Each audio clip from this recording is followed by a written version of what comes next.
ပဲမင်္ဂလာပါ football chapter ကနေကြိုဆိုပါရဗျဒီနေ့ကတော့ကမ္ဘာဖလား group D အကြောင်းပြောအောင်အောင်နဲ့တီဗီတာ group D မှာ Ancient American ပါတယ်နောက်တူရကီရဲ့နောက် Paraguay ရဲ့ Australia ရဲ့ပါတယ်ဆိုတော့ Ancient ကနေစလိုက်ရမှန်တိုင်းပြောရရင်ကိုပါအမေရိကမတိုင်နေဒီ American ကိုတော်တော်လေးမျှော်နေပြီးအထင်ကြီးတာရဲ့ထဲမှာကျွန်တော်ပါတယ်ဗျဘယ်လောက်ထိထင်တာလဲဆိုရင်ဒီကောင်ကြီးအမြင်ဆုံး quarter ထိရောက်နိုင်တယ်ကန်ကောင်းလို့ဒါမှမဟုတ်ဒိုင်အောင်ခေါ်ကြော်လေးပါနည်းနည်းတော့ကျွေးလိုက်ရင်ကိုရီးယားတုန်းကလို့စီမီလောက်ထိတက်နိုင်တယ်ပေါ့။ဘာကြောင့်အဲ့လိုထင်တာလဲလို့မေးသူတို့ရဲ့ side ပေါ်ကလူစီရင်ကြောင်းတယ်။ American ကိုကြည့်လိုက်ရင်သူတို့ရဲ့လူစီရင်မှာပြည်တွင်းလိမေဂျာလိကကောင်းနေအောင်တိတ်မလို့ကိုဒမမတ်တာနာအရင်အာဆင်နယ်ကိုဒမ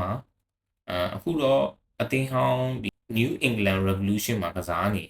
။အဲ့စစ်ကိုကြည့်မလား။စာဂျီယိုဒက်စ်ဘယ်ချမ်းမထားမလားညာချမ်းမထားမလားကောင်းကောင်းကစားနိုင်တယ်ဗျ။နောက်ဖူဖန်ရောဘစ်ဆန်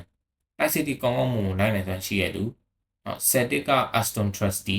နောက်ဂလပ်ပတ်က Joseph Skelly နဲ့ Villarreal Alice Freeman ဆိုတဲ့လူငယ်လေး။နောက် Palace က Chris Richard ကတော့ဒဏ်ရာကြောင့်မပါဘူးများတယ်။ဝိလန်မှာဆိုရင်လည်း Weston McKennie တို့ Brandon Aronson တို့နောက် Malik Tillman တို့ Timothy Ward တို့လိုကစားသမားတွေရတယ်ဒီ quality ဆိုတော့UC ကတော့တော်တော်လေးတောင်းနေပါနော် Tana Tasman နဲ့ Johnny Cardozo တို့ကတော့ဒဏ်ရာကြောင့်ပွဲလွဲချော်နိုင်တယ်တက်စီကိုကြည့်အောင်လား Pulisic Balogun Papi ဆိုတော့က American တင်းရဲ့နောက်ဆုံးခြေစမ်းပွဲရဲ့ရလဒ်ကိုကြည့်လိုက်ရင်တော့မစိုးဘူးလို့ပြောလို့ရတယ်နှစ်ခုတောက်ကြီးဆိုတော့လေအရင်ယုံလို့မရပွဲကြီးဆိုရင်တော့ဝိုင်းစုပိုင်တဲ့တရှင်းလို့ပဲမလောက်เสียတပွားမဟုတ်မရှိတာ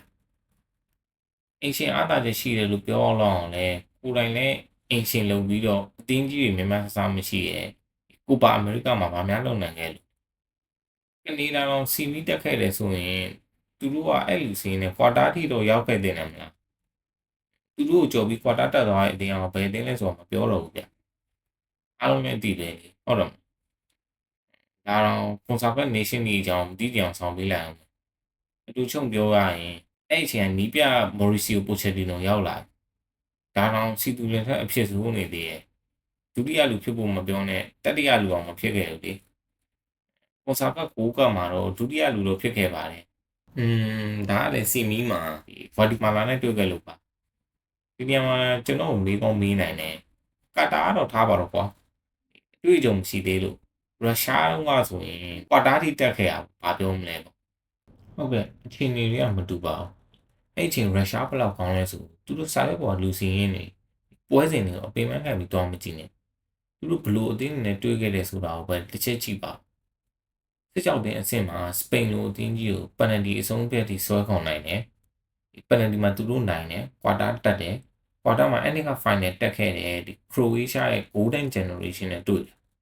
အဲ့တော့ဒီပန်နတီအဆုံးဖြတ်ပြီးဆွဲခေါင်နိုင်တာတော့အဲ့ဒါ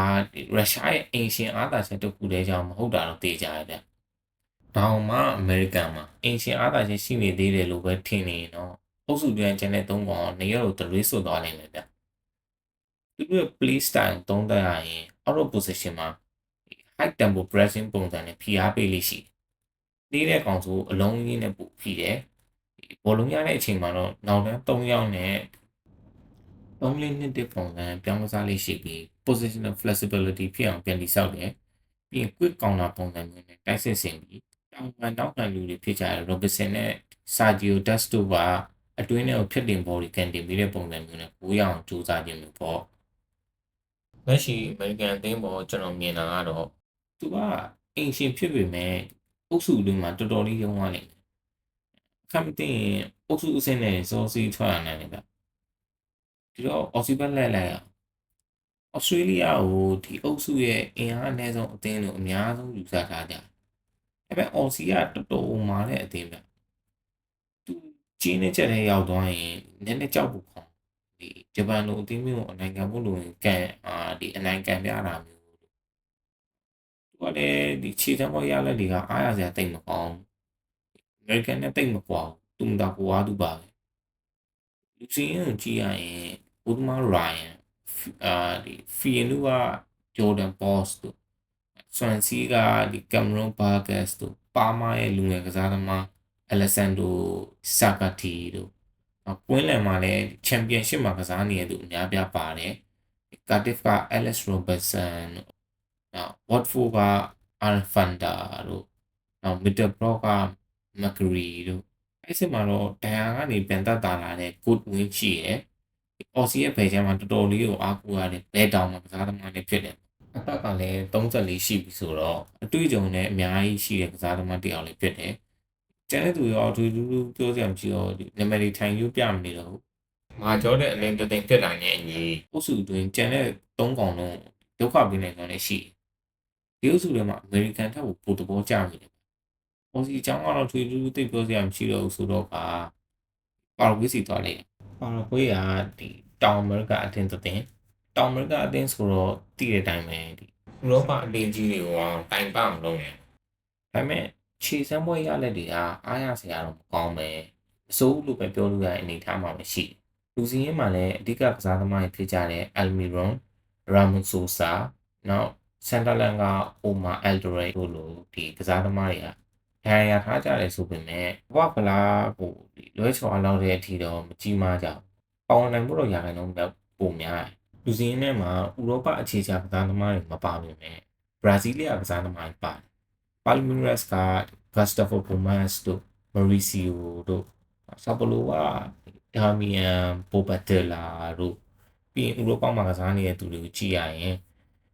ဘရက်တန်ကဒီဂိုကိုမတ်စ်တို့နောက်ဆက်ထရပေါ်ကဂျူလီယိုအန်စီဆိုတို့ FIFA ရဲ့ကမ္ဘာအဆင့်သတ်မှတ်ချက်မှာတော့ American နဲ့ Australia တို့ထက်နှိမ့်နေတယ်ဆိုပေမဲ့ခြေစွမ်းကတော့သူတို့ထက်တော့မြင့်နေနိုင်တယ်ပါတူရကီနဲ့တော့ကောင်းကောင်းရှင်နိုင်တဲ့ရှိရလို့ထင်တယ်။ Yep ဒီတော့ပါရာဂွေးအတွက်လည်းအခွင့်အရေးရှိတယ်။နောက်ဆုံးတူရကီနဲ့အဆုံးကဒီအုပ်စုမှာအင်အားအတောင်တင်းဆုံးအသင်းဒါကိုလည်းအားလုံးသဘောတူကြမယ်ထင်တယ်ကျွန်တော်လည်းဒီလိုပဲယူဆ qualification ပွဲစဉ်တွေမှာလည်းစပိန်သင်းတွေကိုပဲရှုံးလာတာ6-9ပြတ်ပေါ့ဒါလည်းနားလည်ပြီးလို့ရပါတယ်စပိန်လိုအသင်းကိုရှုံးလာတာဒီဒါပေမဲ့နောက်ဆုံးကစားရတဲ့နှစ်ပွဲကတော့တိတ်ပြီးအားမရစာရုပ်ပေါ်ကလူစင်းကတော့ဒီအုပ်စုမှာအတောင်တင်းဆုံးပဲခံစစ်မှာအော်စကန်ကဘတ်ဘယ်ချမ်းကဒီဖာဒီခက်ဒီကိုလူမာရစ်ဒမ်မီရယ်ပြီးရင်ညာချမ်းမှာမတ်မတ်လာဝင်းလန်မှာတော့ဆရာကြီးတွေပဲချာလန်နော်လူတို့ဆာလက်အော့စကန်တို့စီကစ်ကယ်လစ်တို့ခေါကူတို့လိုကစားသမားတွေအပြင်ဒီဂျူဗီနက်ကလူငယ်ကစားသမားယီလ်ဒစ်လည်းရှိတိုက်စစ်ပိုင်းမှာတော့ဒီရီယက်ချက်ပွင့်ကူလာကလည်းဒဏ်ပြဿနာရှိနေပေမဲ့စပိန်မီဒီယာတွေကတော့ကမ္ဘာဖလားအမီပြန်ကစားနိုင်တယ်လို့ဖော်ပြထားတယ်။နောက်ဖယ်နာဘာချီကအာတာခေါ်လူအထောင်တိုက်စစ်နေရမှာတော့ဂလာတာဆာရီကယူမတ်စ်ပေါ်တိုကလူငယ်တိုက်စစ်မှုဒန်နစ်ကူရဲ့ကကလီယာရီကအသက်20ပဲရှိသေးတယ်ဆမ်မစ်ခလီဆွိုင်းတို့ပါဝင်လာမှာဆိုတော့တိုက်စစ်ပိုင်းနဲ့ကျန်တဲ့3တက်ဆိုင်ရင်ပိုပြီးကောင်းလို့နဲ့အစုဖွဲ့ကိုပိုင်ဆိုင်ထားတယ်။တင်းရဲ့ play style က out of position မှာဆိုရင်ဒီ4-4-2 formation ကိုမကြာခဏပြောင်းသွားလေးရှိတယ်။တောင်မှာကစားသမားတွေကလည်းဒီနောက်တန်းကိုကူညီဖို့ဆင်းလာလေးရှိတယ်။ in possession မှာဆိုရင်တော့ဒီ inverted wing ကတောင်မှာကစားသမားအတွင်းထဲထိဝင်ပြီးတော့ play maker လိုမျိုးကစားကြလေးရှိတယ်။ fullback တွေဒီရှစ်တက်ပြီးတော့နေရာလွတ်တွေကိုဖန်တီးပေးတယ်။ချာလန်လိုစီအနေနဲ့တိကျတဲ့အဝေးဘောတွေနဲ့ရုပ်ရက်တိုက်စစ်ဆင်ပြီးကူရအောင်ကြိုးပမ်းလေးရှိပြောစရာကတော့ဒီလောက်ပဲဗျ